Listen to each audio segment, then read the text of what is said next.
The sermon today is we're going into the Christmas season. It'll get better. All right.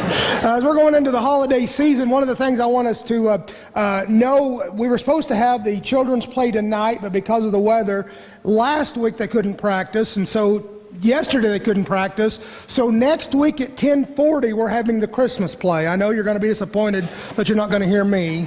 You're not going to be disappointed in me. Can you wake him up? I think he already went to sleep. So next week at 10:40, they're going to have the play, and then our meal next week afterwards will be the supper, the soup supper, and the money will go to help offset the cost of the kids and how we fund our kids and stuff. So come next week. I will be preaching at the first service, so if you're really going to miss me, you can come early. I don't think many of you will do that, but I'll offer that to you anyway. Men, how many of you feel like your house looks like that when your wife decorates?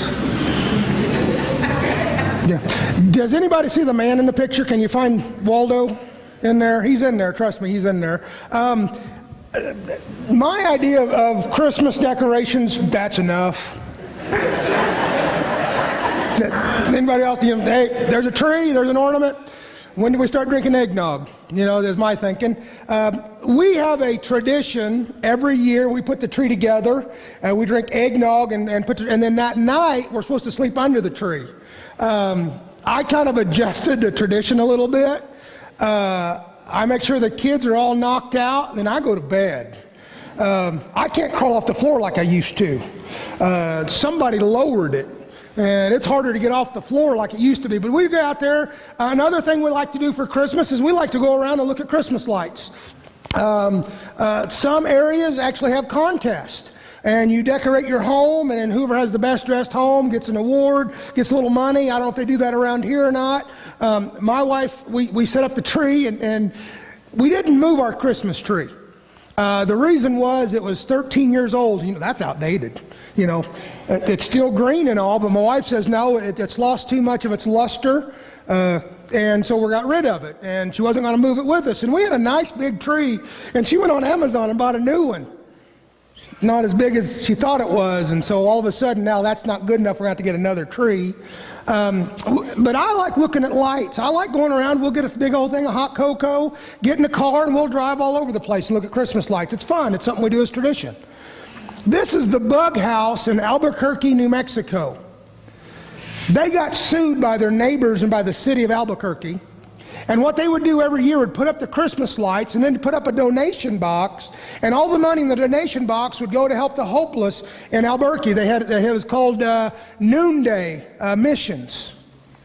And the neighbors didn't like the lights, and they didn't like the people driving by, and they didn't like all that. So they wanted it stopped. And the way the city sued them, since they're putting a donation box out there, they're a business. And that's how they sued them. They're a business in a non-resident or a residential area. Well, it took a year, and a year later, what the judge decided was you can have the lights, but you can't donate to the donation. And one of the reasons why they did the lights was so that they could help sponsor the homeless. And so what we see is at this time of the year, there's a lot of these people. I don't know why that made me think of you, but the picture made me think of you. I don't know why. There's a lot of Scrooges at Christmas. I can be a Scrooge. I can really get to where Christmas becomes a bah humbug to me. I will admit that. But for a church, this is a very important time of the year, because it lets us know that Jesus started the way the Bible prophesied he would start. Now, I don't believe that it's a mandate to celebrate Christmas. I love celebrating Christmas. I love getting gifts. I love giving gifts, especially to my boys, because sooner or later I know it's coming back to me. But I love Christmas. But also as a church, this is a very hot time, because this is when you'll have a lot of visitors. And the number one reason why somebody visits a church is because they're hurting. And they need to go someplace to find healing. And a church is to be a place of no judgment. If you come in here, yes, we're going to help you with your problem. We're not going to cast judgment, but we want you to be real. That if you have a sin in your life, you need to deal with it. If there's a marital problem or a financial problem, you need to deal with those problems in Christ Jesus. We want to be here to help.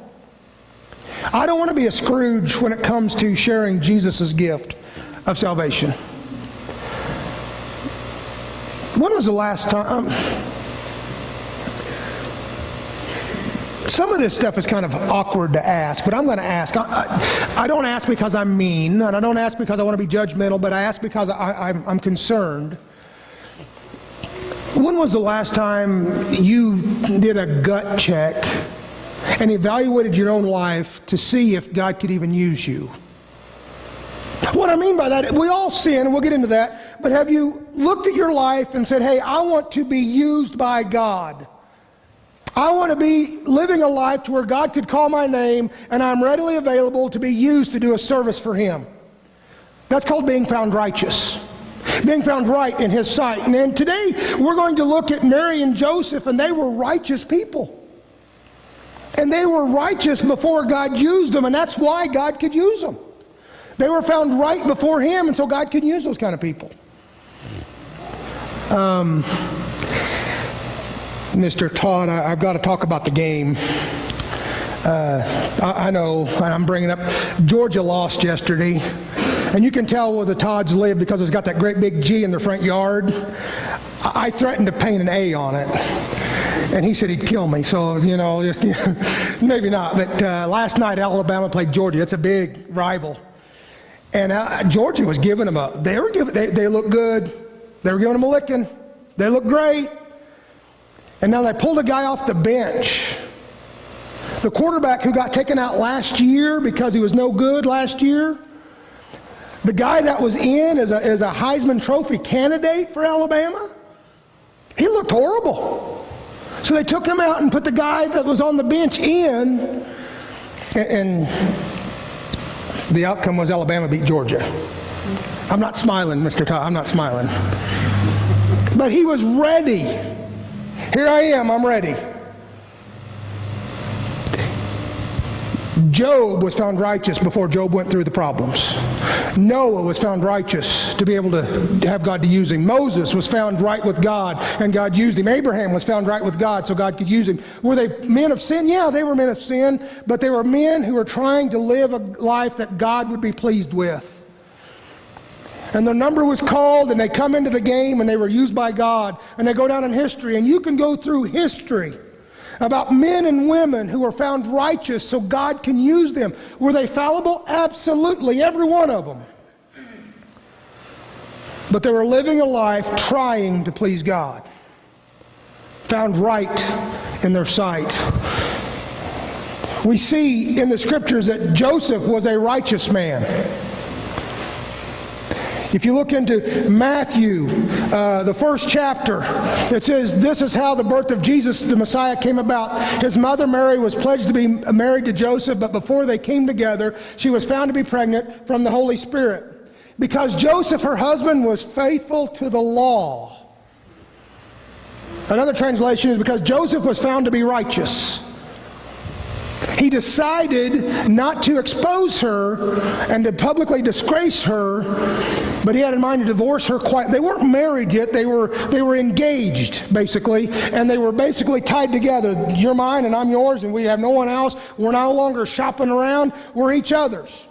Now think about this. Now, how many of you here have little girls? Raise your hand if you have a girl.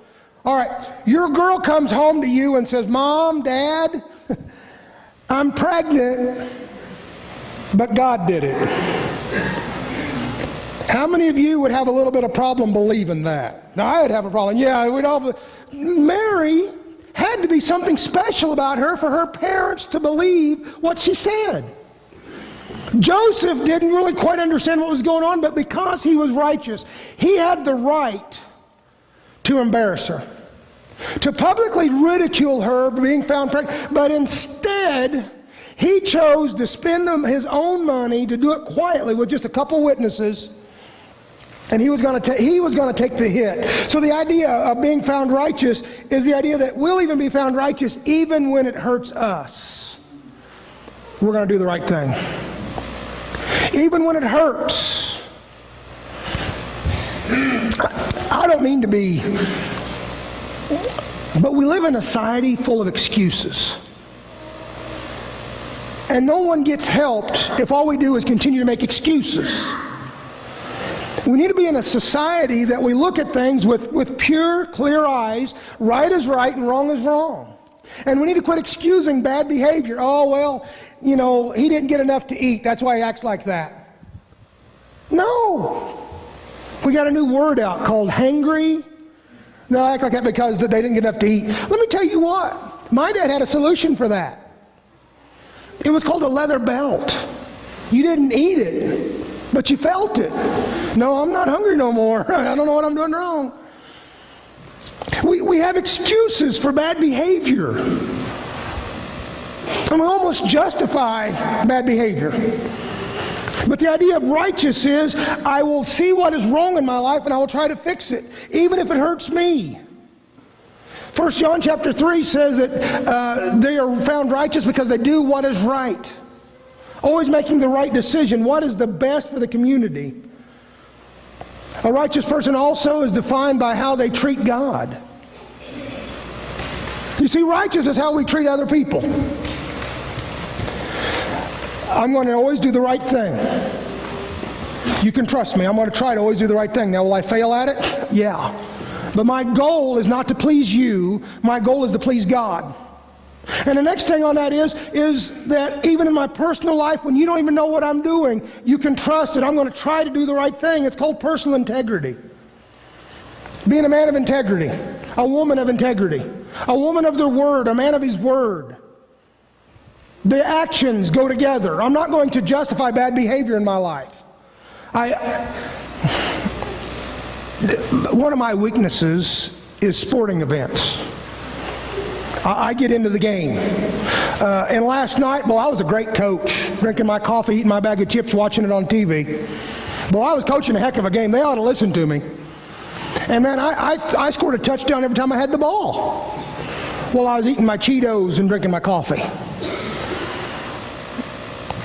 You see, sometimes what righteousness also is remembering what we used to be. And I quit looking down my nose at somebody else, and I give them a hand out or a hand up. Righteousness is God coming to this earth. God, could you imagine God himself, the purest of pure, coming into an impure world, being willing to socialize with us, the nobodies. When you look at us compared to God, we're worthless. We're scum. At best. The songwriter says we're worms. We're nobodies. And God was willing to socialize and come and be part of my life and be with me. Genesis chapter 6, there we go, says that Noah was found righteous before God. And he was righteous because he had purity and integrity.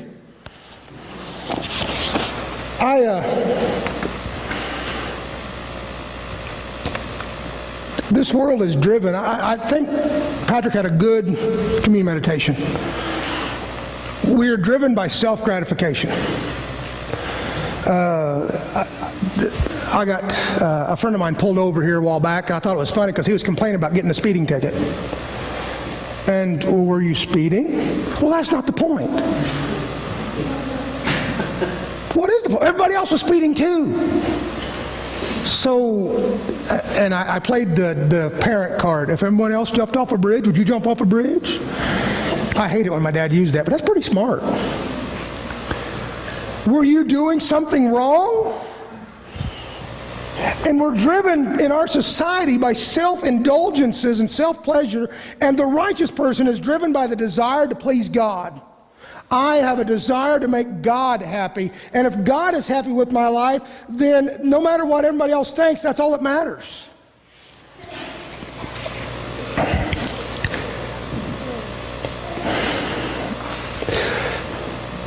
Why do we justify what we know to be wrong? Why do we condone? And You notice we only condone it in our lives or our family's life, but if somebody else does the same thing, we no longer condone it. We kind of cut and paste, and we make excuses for some people, but not for other people. But if righteousness really is the character of God, that's what righteousness is. It is God's character within me. And if it's God's character within me, would it not be the same for all of us? Because it's God's character? Righteous people keep themselves pure throughout their whole relationships. They want to please God. And when they do something wrong, it hurts themselves and they feel it. They take it personally. They have principles, which principles means they have laws they live by. There's certain laws that I'm going to live, there's certain right issues that I'm going to live by no matter what. I got a buddy of mine that's I don't know what you... he's a good lawyer, but he's not a lawyer. He's argues all the time. And he's great at arguing, and he can argue both sides of the case. And so no matter if you're for it, then he's against it. And if you're against it, then he's for it. And he's one of those guys that just argues everything. And it's just confusing to me because, well, if it's wrong, it's wrong. If it's right, it's right. Why are you arguing both sides of this thing, you know? And sometimes I go into situations with him, and I know he's going to do the total opposite of what I think. He's going to say the total opposite. It actually gets agitating to kind of talk to people like that. I went this week and talked to someone who had done some things that were wrong, and I was trying to help him deal with the situation. But one of the keys that he needed was ownership of it. And he never once would own up. To be righteous, one of the greatest things we've got to be able to do is to be able to say, I have sinned. I made the mistake. I am found unworthy. I realize that this is a stumbling block with my relationship with Jesus Christ. I need to get rid of it. A righteous person lives their rights pursuing Jesus Christ. Pursuing to live like Him. Righteousness is actually defined as the conforming to God's law. You are bending and making yourself God's law. The goal of the Christian is to pursue righteousness, character, and maturity. Then the proof of the desire is in the pursuit. Here's something else I think is interesting. We prepare for Christmas by stringing up Christmas lights. Last night my wife gave me the job, and it ended up being me and both Brant and Jay of fixing a set of lights. They're brand new lights. Brand new lights should work. There should be no problem with brand new lights. These brand new lights didn't work. So it was my job to figure out which light was bad. And I give the job because I'm the dad, the CEO of the family. So I subcontracted this job out to JJ. JJ tried one and said, I can't do it. Translation is, I don't want to do this. There's like, what, 600 lights in one of them strands or whatever, and you pull a light out and you put a light in that works. Well, this one didn't work. We finally, it took me, Brant, and Jay, all three of us, to be encouraged by my wife. If we wanted to eat, we would fix the lights. There was a little bit of encouragement going on. We never did get them fixed. We took, I don't know, an hour, 20 minutes. It was forever. And we're trying to fix these lights. I hate that job. But the reason for lights is we want to draw attention to ourselves. And you will put lights outside your house. And one of the things you're wanting to do is draw attention. And you know, that's not a bad thing. Because Jesus says in Matthew chapter 5 that we should live in such a way that we draw attention to ourselves. That living is being righteous. We should live in such a way that people look at us different than anybody else. And there's something about us that's unique in our living, and that uniqueness is our righteousness, the way we conduct ourselves with other people and the way we conduct ourselves with our God. I was reading an article about World War II, and this American soldier was in Germany. And he went by a pastry and he looked, and there was a little boy staring in the window of this pastry. And in Germany, I've had a few people that I've talked to that actually were from Germany that moved over here, and they would actually auction off the meat because there's hardly anything to go around. And this family bought a horse head, and they would boil it. And that was their food source, was they'd put potatoes or whatever they could find, and they had a big old pot, and they would boil the horse, and they would peel the meat off of that horse head. That's all they had. And this young boy is looking into this window of this bakery, and he's looking at all this stuff in there, and he can't afford it. Well, the soldier just walks in there, buys a couple donuts or pastries, and then comes out, "Here you go, young man." And he walks away, and the boy's just, wow. He says, "Mister, are you Jesus?" Man, to live a life to be mistaken for God, to be mistaken for an angel, then maybe I just talked to an angel. To live a life that is so pure. And our goal is to show Jesus through our lives. So we do have to draw attention to ourselves and decorate ourselves in such a way, not with colorful lights or colorful clothing, but to decorate ourselves in the presence of God in Jesus Christ. Because righteousness is His character, but there is a problem. You mess up. I said I like sporting events. Well, part of the problem is I can't keep my mouth shut. And the third, sweetheart, I'll let you know when you're supposed to agree with me. This is one of the times. But I can't keep I'll get in the middle of a game and I'll jump up and down, and if I think it's a bad call, and I've been there before where the ref turned around and looked at me, and I better be quiet, you know. We mess up.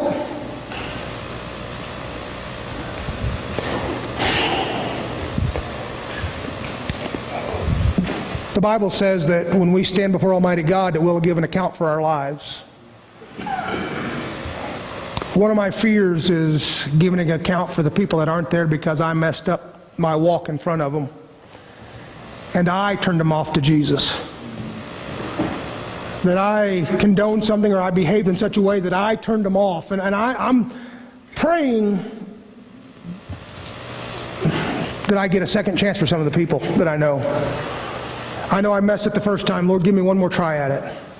Let me go back and apologize to them for the way I behaved. Or let me go back and fix the mistake, because, man, I don't want to stand before you and know that they're not here because I blew it. Ecclesiastes chapter 7 says, "Indeed, there is no one on earth who is found righteous. No one does what is right and always sins." But let me give you this one.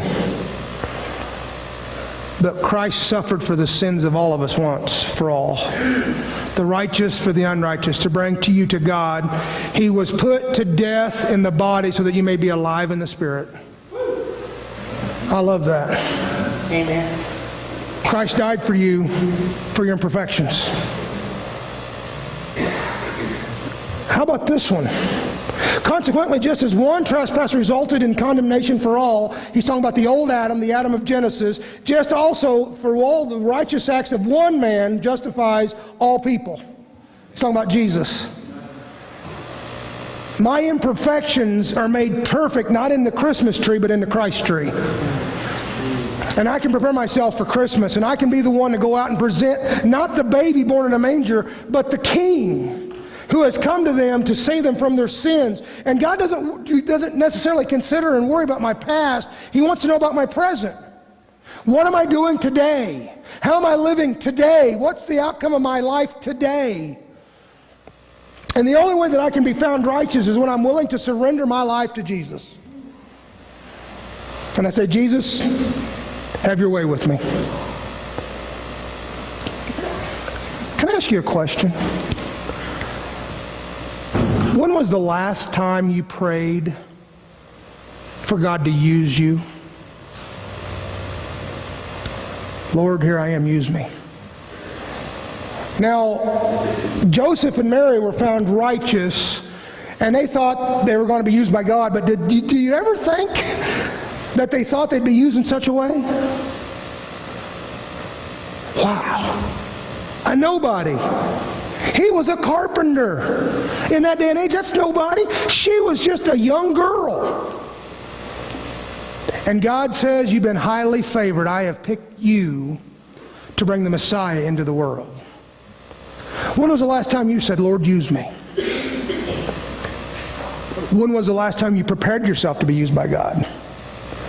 That you did a gut check and you looked at your life and you're sitting there going, you know what? There's some things that I've in my life that I've got to get rid of. And you literally searched your soul and searched your spirit and searched your mind and said, you know what? This is not right. You see, in a mechanic's toolbox, there's two things. There's tools and there's instruments. A tool is a hammer. That's just a tool. There's nothing fancy or good about a hammer. It's just a hammer. A lot of people use a lot of hammers that they're not supposed to be a hammer. There's a right way and a wrong way to take a motor apart. And I don't really believe the bigger the hammer, the easier it is to take the motor apart. The bigger the hammer, the more parts you have to put back together. But an instrument is something of technicality, something when you're wanting to be fine-tuned, and a lot of times there's computers are an instrument because you want to get the motor just right. I say that because Pharaoh in the Old Testament was a tool. God used him despite the fact that he didn't want to be used, but God used him anyway. God got his purpose and his point across, and he used Pharaoh as a tool. Didn't get any blessings for it. Actually goes down in history as cursed by it. But the instrument was Moses and Aaron. And their willingness, Lord, that's awful big. Okay, I'll do it. And throughout the Bible, you see instruments where God used these people because they were willing and they were found righteous in God's sight, and God can use them. Have you ever prayed lately, Lord, use me? Not every one of you is going to be a Billy Graham or a Billy Sunday. There's very few people that God puts in those positions. You can do something small, like maybe lead your family to the Lord, if you want to consider that small. Lord, here I am. Use me. One of my great comedians I like is Mark Lowry. I think he's funny. He's a Christian comedian. When he was a kid, he had ADHD real bad, and he had one little old teacher. She was an old, and I don't mean that bad, but she should have retired long ago. And he would get rambunctious in class, and so she would take him by the hand and she'd walk him outside and try to walk some of that energy off of him. And all the time she'd say, God has a special plan for you, Mark. God has a special plan for you. And he attributes his success to go back to that little Sunday school teacher, or that little school teacher that was willing to say, God has a special plan for you. And because he has ADHD, he thinks outside the box. And he was sitting there thinking one day as he was reading the story of Jesus' death, burial, and resurrection, he said, how did Mary stand there quietly by and watch her son die? He said, if that was my mom, she would have knocked that off and would have spanked all the soldiers and kicked them and whatever and got her son off that cross. If that was my mom, she would have done that. But how could Mary watch? And then he come up with the idea, Mary, what did you know? When you counted those 10 little fingers, did you know that those were the fingers that formed the world? When you touched those 10 little toes, did you realize that those toes walked only where angels have walked? When you kissed the face of your baby, did you realize you were kissing the face of God? Mary, did you know? A young little girl who was found righteous so God could use it for a great task. Joseph, an ordinary, nobody carpenter who God was willing to use to teach his son how to grow up to be a man of God. Think about that. Joseph, you're going to teach Jesus how to be Jesus. You're going to be the male role model for the human form of God. I challenge you, if you're not a Christian, that you need to, Lord, here I am. Here's my life. I give it all to you. If you are a Christian, when was the last time you prayed, Lord, use me?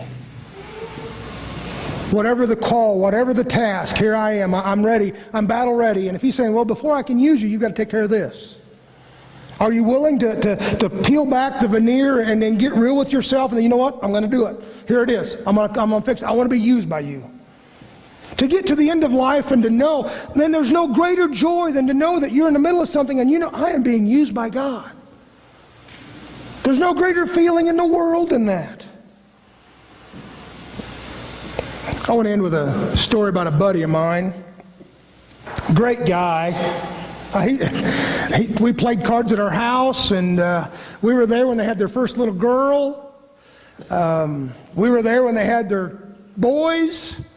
3 little wonderful kids. Had a wonderful job. Would do anything for anybody. Trouble was, he couldn't stay away from the alcohol. He was in church if he could sober up enough. He was only 30 years old. His wife had it. She was done. She was done trying to figure out where he was at. She was done trying to bail him out. She was done trying to figure out how they're going to pay for another car because he wrecked the last one. She was done. She was done. Rightfully so. She put up with him for years. He went to a rehab center and got straightened out. Come back on fire, started a Celebrate Recovery program. We called on him to go out and talk to other kids that were having a crisis with alcohol. But what happened was, we had Motorcycle Sunday, and Andy Avery was there, and Andy sat down with him, a friend of ours, and kind of put him right on the spot. You're going to lose your wife and kids. You're going to lose everything if you don't straighten up.